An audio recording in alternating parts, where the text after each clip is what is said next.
निगार एक मुतवज़ घराने की लड़की जो अपने वालिदैन को बहुत प्यार करती थी। उसे पढ़ाई का बहुत शौक था और इसी शौक की वजह से उसने पढ़ाई में आला मकाम हासिल किया। उसका एक अरमान था कि पढ़ाई मुकम्मल करने के बाद वो काम कर सके ताकि अपने घर वालों की मदद कर सके।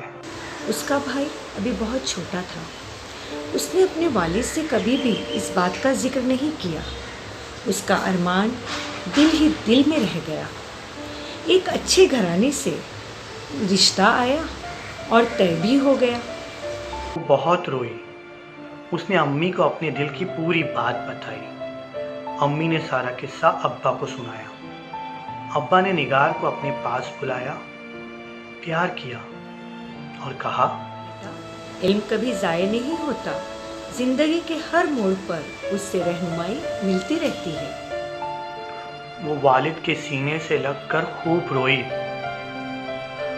वालिद की आंखों में भी आंसू आ गए। उन्होंने निगार के लिए बहुत सी दुआएं दी।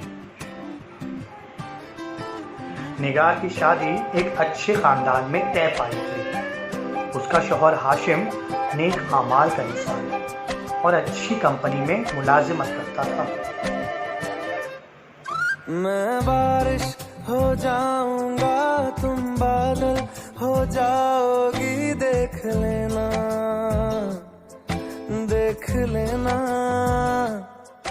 इतना तुमको चाहूंगा, तुम पागल हो जाओगी, देख लेना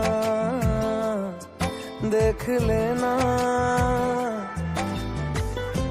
निगार की खुश अखलाकी और सलीकामंदी से शौहर और ससुर तो बहुत खुश थे, लेकिन सास उसके हर काम में मेन मेख निकालती और कोई ना कोई बुराई ढूंढ लेती। लेकिन वो इन बातों को भी खुशदिली से कबूल करती। एक दिन निगार ने हाशिम से कहा कि वो भी नौकरी करना चाहती है। महंगाई के इस दौर में दोनों नौकरी करेंगे तो बेहतर होगा, ऐसा निगार का ख्याल था।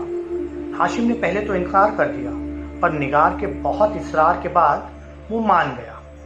रात को खाने पर हाशिम ने इस बात का जिक्र अपने वालिदैन से किया कि निगार नौकरी करना चाहती है ताकि वो घर चलाने में उसकी मदद कर सके। माँ ने फौरन इनकार कर दिया। कहा वो नौकरी नहीं करेगी, घर संभाले। बेटा अभी छोटा है, उसे माँ की ज़्यादा ज़रूरत है। वैसे भी तुम्हारी नौकरी में हमें कौन सी कमी पड़ रही है। औरतें घर ही में भली लगती हैं और मुझे यह कतई पसंद नहीं कि मेरी बहू नौकरी करे।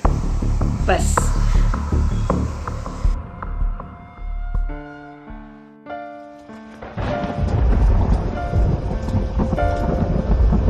रात चुपके चुपके वो बिस्तर में बहुत रोई कि शादी के बाद भी उसका ये अरमान मुकम्मल ना हो सका।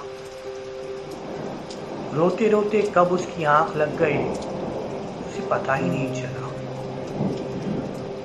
दूसरे दिन सुबह वो हिस्बे मामूल अपने काम में लग गई। आज निगार और हाशिम की शादी की तीसरी सालगिरह है। इसी दौरान उन्हें एक चांद सा बेटा भी हुआ है।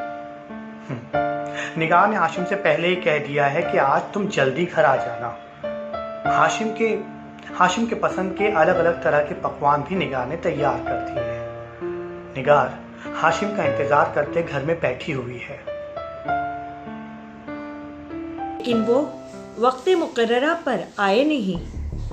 वो फ़ोन करने का सोच ही रही थी कि अचानक फ़ोन की घंटी बजी और ख़बर मिली कि हाशिम की गाड़ी हादसे का शिकार हो गई।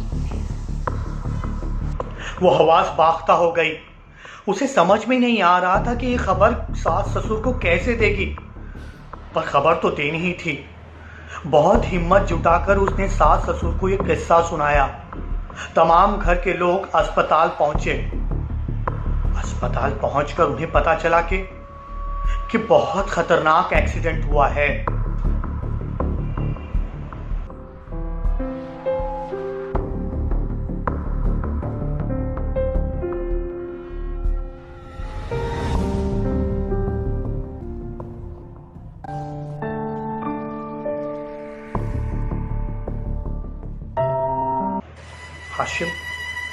हाशिम अपनी आखिरी सांसें ले रहा था।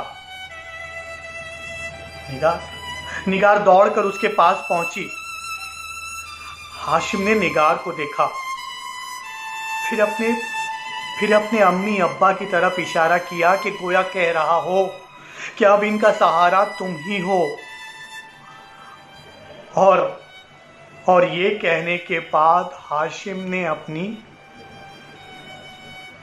आखिरी सांस भी तोड़ दी। दुनिया उजड़ गई, ख्वाबों का महल मस्मार हो गया। वो हाशिम के बगैर कैसे जिंदा रहेगी? पल में क्या से क्या हो गया, एक कोहराम बर्पा हो गया। दिन गुजरते गए और गुजरते दिनों के साथ उसने अपने आप को संभालना शुरू किया। हाशिम का चेहरा उसके इर्द गिर्द घूमता ही रहता, पर वो अपने आप को ढारस बांधती। उसने अपने आप को संभालना सीख लिया था। अब घर वालों को भी उससे ही तो संभालना था और घर के अखराजात के लिए नौकरी करना भी जरूरी था। लेकिन वो नौकरी कैसे करे? सास तो नौकरी के सख्त मुखालिफ है। उन्हें तो पसंद ही नहीं कि उनकी बहू कहीं नौकरी करे। गुजर बसर कैसे होगी? कैसे गुजारा होगा? वो इन्हीं सोचों में गुम थी कि अचानक उसे दरवाजे के बाहर एक आहट सुनाई दी। उसने जो मुड़कर देखा तो वहाँ सास खड़ी थी।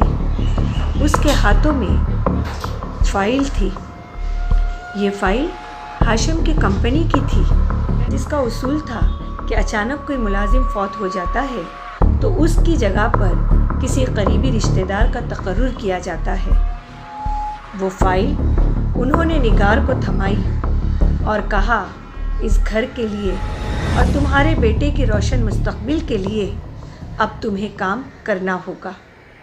निगार ने फाइल लेते हुए इस्तेफामिया अंदाज में उनकी तरफ देखा और दिल ही दिल में कहा, आप वही हैं जिन्हें बहू का काम करना बिल्कुल कतई पसंद न था, और आज आप खुद मुझे ये फाइल दे रही हैं।